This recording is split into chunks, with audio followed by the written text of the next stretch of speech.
All right, everybody, welcome back to the NBHL Commish Chat Podcast. First one in a long time. Been a little overwhelmed with this whole inside the NBHL thing, but now we're past that and we're back. We've got Women's Commissioner Colleen Murphy here. And as we approach this Women's Elite registration deadline, we just kind of wanted to discuss some stuff, open up the floor to some questions that we've gotten since we opened up registration. And we'll get right to it here. Murph, how we doing? Yeah. Hey, Ann, I feel like it's been a while. You guys have been so busy with the inside of the NBHL and the NHL network that I don't really think that can be topped. So I'm just trying to slide back in and make sure people are ready to go and know what Elite's about this year. And just kind of just chit-chatting about it, just making sure people understand what we're getting into and just kind of rolling off our, I think, very successful season last season. Yeah, and let's get into last year. And you can just kind of elaborate on it, I guess. Like the skill level was insane. Like can we just talk about like the teams, the composition of the rosters, just kind of how everything just went in general? Yeah. I mean, so when I hopped on board with you guys, before last season started, my goal was to make Elite legit elite. Right. And, the biggest part of that was getting elite players from the US and Canada to come over, was getting the elite GMs to come in and just kind of start from there. And I was extremely happy with the amount of players we got, the skill level. I really think we kind of blew it out of the park there, not only with the skill level, but the video, the graphics, everything, right? So that product that we put out with Elite really kind of showcased all the women that joined the league and should be getting these highlights to really show, hey, this is the Elite, the best of the best. It's not just the national teams. You have elite players emerging from the 4 teams as well. So I mean, to talk about the skill level and the competition level, I mean, I think between the 2 weekends, I mean, every game was between 1 or 2 goals. I think the Novas went into overtime, like almost every game the first weekend. The plays were incredible. Like you can look back at some of the Instagram posts about them, just some really cool plays.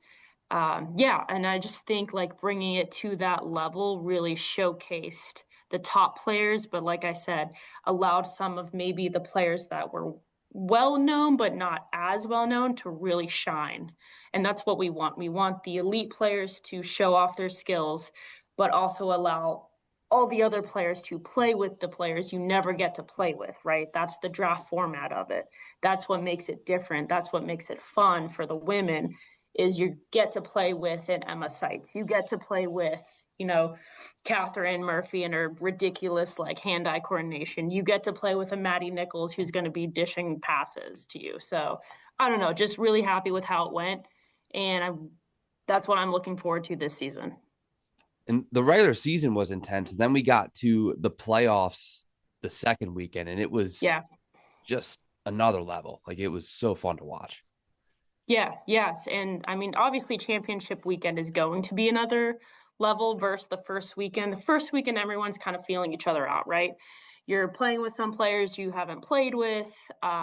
There are players missing because typically the first weekend, if players can't make both, they're going to miss the first weekend and come for the championship weekend. So the first weekend was a little bit of feeling out. That second weekend really kind of pushed the level up because you're playing for something.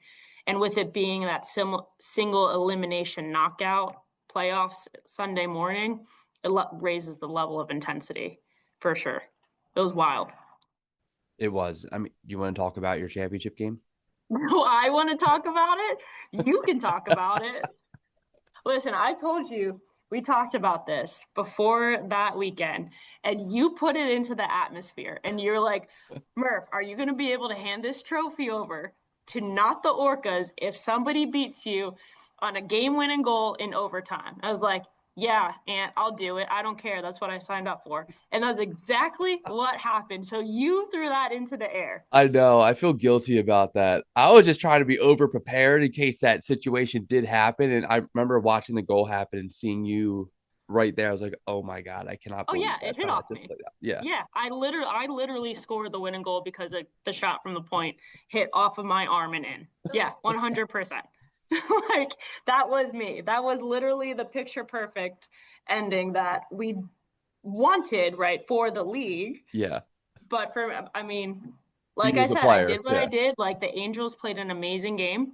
You got to hand it to them. I mean, the Orcas had a great season. I think we were first the entire season, pretty much, coming into that top spot. But I don't really think you could ask for anything else. I mean, it was a fantastic game, and so were all the semi games.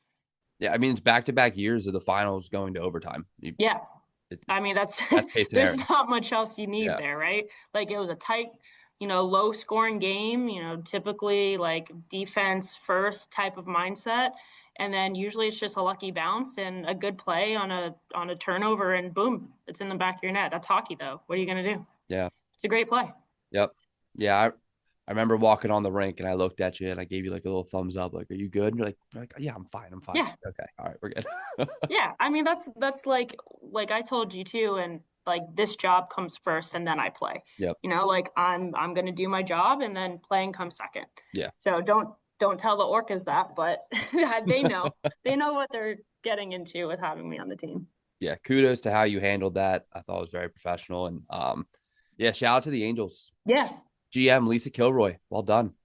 I know. Yeah, she's coming back to play this season, so she's got a little bit more riding on her. Hope she'll probably. I'd assume she'd stick with the Angels.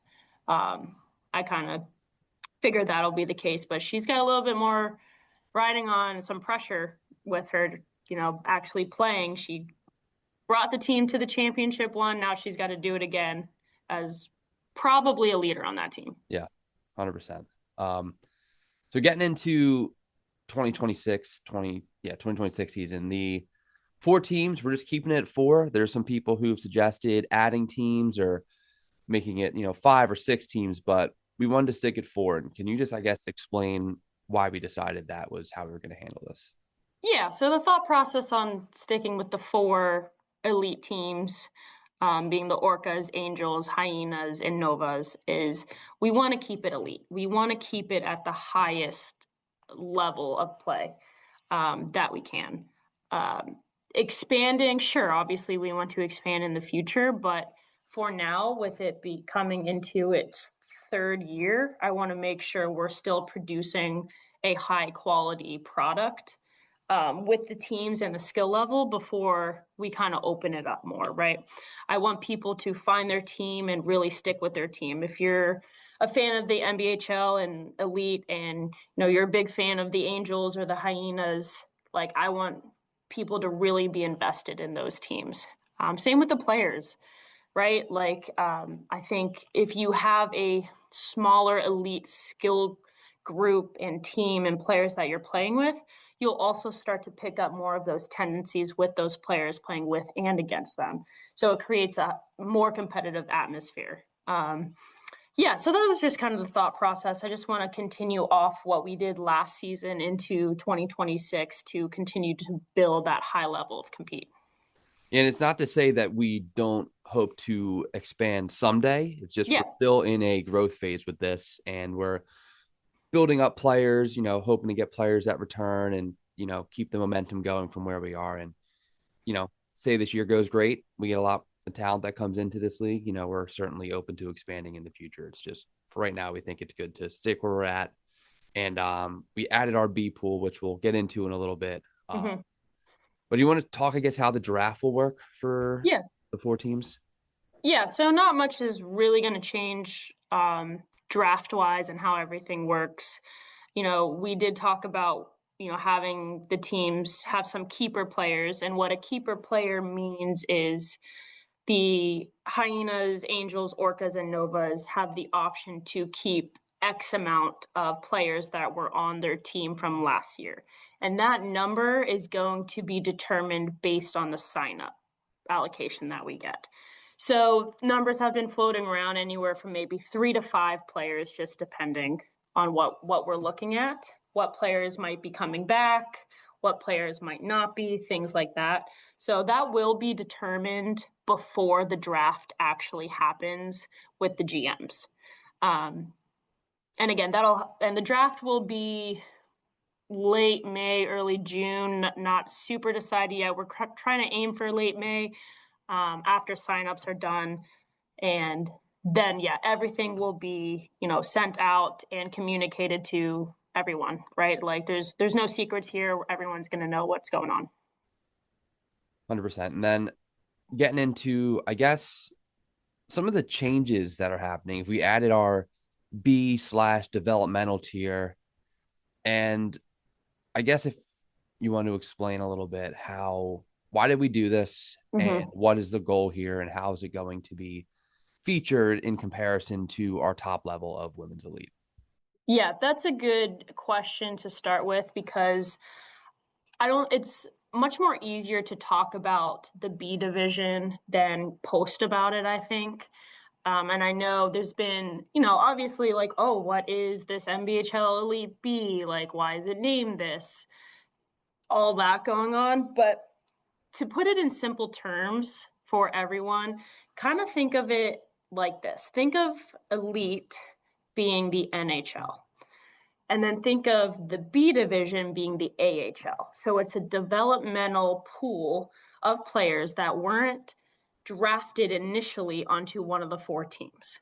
Okay. So, and we did this year because we had so many signups last year. I think we had over 100 signups for Elite.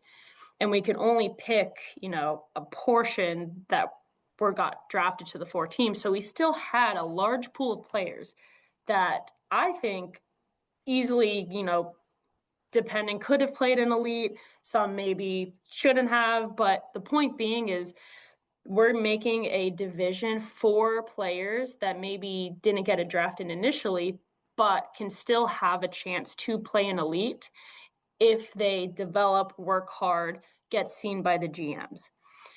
And how that works is the goal is to essentially create 3 to 4 developmental teams that feed into any 4 of the Elite teams. So the teams wouldn't necessarily be connected to an Elite team. So say the Orcas don't have a specific AHL team, right? Instead, we're doing this because I found, and especially last year, there's injuries that come up. People can't make both weekends, and that does play a part into a role of the team. If you have 5 players that can't make the initial weekend, that's a huge detriment to your team that first weekend. And we saw that happen with one of the teams, right? So to help with that and to give players that are right on the edge of being on an Elite team a chance to play, they would come and play on their 3 to 4 team, Elite B division, and potentially get called up to the Angels, Orcas, you name it, to get a chance to play, right? So that's how I want people to think about this, is it's not just another league. It is a chance to develop and get pulled up to Elite and even potentially stay on that team that you get called up for if you're crushing it, right? Like, say, for example, myself, say I'm playing in the Elite B division. Say I'm crushing it, or I'm even crushing my local NBHL league, whatever it may be. And one of the GMs from, the Orcas see that I'm doing pretty well and they're missing a couple players or somebody gets hurt, and I'm already going to be in New Jersey for Elite B, I can get called up to that team, right, to give me a chance to play. And what if I knock it out of the park? What if I fit really well? Then I have an opportunity to stay on that team. So it provides a growth mindset and competitive atmosphere that I would like to promote within ball hockey, that you work for your opportunities, that things aren't just, okay, well, you didn't make Elite. Sorry, you just have to play in your local tier, right? I want there to be a bridge division, So obviously Mass Women's has tier 1 and tier 2. That's phenomenal because they have that many players. Maryland doesn't necessarily have that. Pittsburgh doesn't have that, right? So where do the local players in their divisions go if they're killing it, but maybe they're not quite ready for the elite, or maybe they're a little bit, you know, not turned off, but worried about playing against these USA and Canada players, right? Maybe they haven't had the opportunity, but instead they can play in this Elite B developmental division, do well, like it, and then get seen and get called up and have the confidence to come play in Elite. That's kind of what we're looking for here. And if you want to add on, please do. Yeah, and it's kind of just bridging off some of the stuff you said. Like this draft will happen late May, early June. There's a lot of games in the NBHL that happen between then. There's other opportunities to play ball hockey between then where if you don't get drafted on one of those 4 elite teams, like you have the opportunity to build up your resume and get that chance for a call up. And, Elite B is still going to have a season. They're still going to have playoffs. Like, it's not a league. It's not like you're just playing games for the sake of playing them. Like, there will be an end. There will be a championship. There will be a trophy, all of those things. It will be showcased differently than the A level. It will not be as, premier in terms of the media coverage that it will have, but it will still be, it will still feel like a special level of hockey. The anecdote I can give too is like, so I live in New Jersey, and in New Jersey tier 1, we have 8 teams right now. And every single night, any of those 8 teams can be any of the other 8 teams. Obviously, there's some teams at the top, some teams at the bottom of the standings, but everyone's competitive every single game. The reason that's been able to happen is because we've had tier 1, tier 2, and tier 3. The tier 1 teams scout the tier 2 teams. The next year, those best players in tier 2 move up to tier 1. Tier 2 scouts tier 3. Same thing happens. Those best players move up to tier 2. So there are players that have emerged out of nowhere to become really good players that are now in our tier 1 that have become stars, that have even made the national team from playing in tier 2 to start. Connor Callahan's an example. Started in tier 2 South Jersey. Now he just won tier 1 MVP, and he's on the national team for the second time this year. So we want to kind of replicate that same system here, where there is a system where the top teams can see those teams that are level below. And there's going to be players that come out of nowhere. There's going to be players that, get to play with different players and show off their skill sets and have that opportunity to really take that next step. So basically, it's just a way to give more players the opportunity and eventually move more players up to that higher level. I love that anecdote too, because that is ultimately what we're trying to grow, right? And for these players to develop and get to where they ultimately want to be. And then ultimately, we as NBHL can feed into the national program. I know a lot of players that got scouted just from playing in women's elite and made the national team this season, right? So that's, and like you said, players will kind of pop up out of nowhere. Now I think the women's division, everyone's a little bit more well known regardless in the local or elite divisions, just because it's a smaller pool of players than the men's. But for example, we had, I know the Angels and the Orcas, I think, had a couple surprise players. Obviously, most people knew how good these players were just from playing some other tournaments and local NBHL. But, me specifically, like playing on the Orcas, Emily Kavortek just kind of blew it out of the water. I think she was a big surprise of the season, and you could see her development really shine through in the hard work that she put in. And on the Angels, a Maddie Rothwein, right? Same thing. Like she puts in the work, she gets seen at, a lot of these high level games and joined NBHL Elite and ultimately like got some good looks for the national team. So same with Kavortek, right? That's what the type of environment we want to foster in the NBHL Elite group is having, and we could potentially see more players like that emerge from this developmental league, right? It's just going to be like a bridge and gap league that we can essentially see these players excel. Yeah, and I think like after the draft last year, we were like, oh, there are players that certainly could have been picked and played in For elite, sure. and it's like it doesn't feel right to say, hey, sorry, this isn't your year, you're not going to play. It's like, Mm-hmm. let's give you an opportunity to say, hey, you know what, you guys were wrong. I'm going to move up and Yep. I'm going to play at this level, because I'm certain there are players that could have done that last year, and now Sure. that opportunity Agreed. exists. So we're hoping Yeah. this this takes off and becomes a very healthy system for developing everybody within women's. Yeah. And I hope, players that are a little bit on the fence about it or not sure about elite and the developmental B league, I hope that this helps obviously explain this to them, that that's the kind of mindset we're looking for. And if you want to grow as a player and even as a person, that's what, will get you to the next level is. And like you said, I don't want to have a player that was on the borderline and just have to go back to their local league and be like, oh, okay, well, maybe I'll try again next year.